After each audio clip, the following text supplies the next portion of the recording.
You were talking about tube traps, and I've always wanted to build my own tube traps. Could you walk me through the process of making one?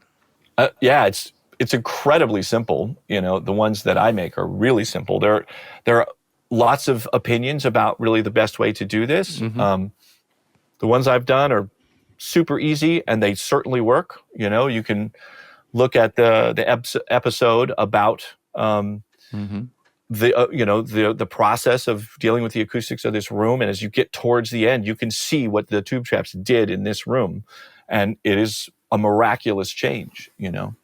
And it couldn't be easier. I buy these stiff fiberglass tubes. The walls are 2 inches thick. The company that I buy them from, it might be different in Europe, but in the United States is a company called Johns Manville.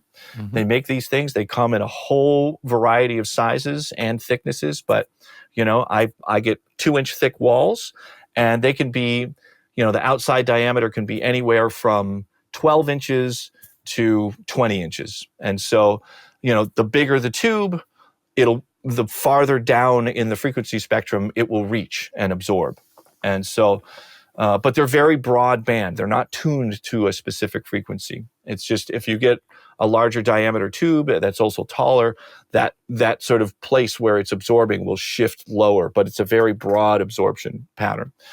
And so they're kind of dummy proof in that way. You just put a bunch of them in the room and they soak up all the low end and you're doing great, And so, so you buy them in 3-foot sections. You can glue them together with construction adhesive. And so, you'll get them. I take the foil off. They come with a foil cover. You can take that off. I've tried leaving it on. I've tried taking it off. It doesn't make a huge difference. Put the construction adhesive around the top rim of the bottom tube. Put another one on top of there. You've got a 6-foot tall tube. And then you have to cover it with fabric because it is made out of fiberglass. You don't want to have that in the room and be breathing fiberglass particles. And so I get stretchy fabric. The stretchier, the better, because it makes it easier to put it on there. And just get a sewing machine and you just sew a sock, a 6-foot sock, that has a circumference that is smaller than the circumference of the tube by maybe 2 or 3 inches. So you have to stretch it over the tube and it just holds itself on there. Super easy, So yeah, for this room, I made, 30 of them or something, there's a bunch of them in here. Cool. Thank you for that. To watch the full video, click the link below and don't forget to subscribe.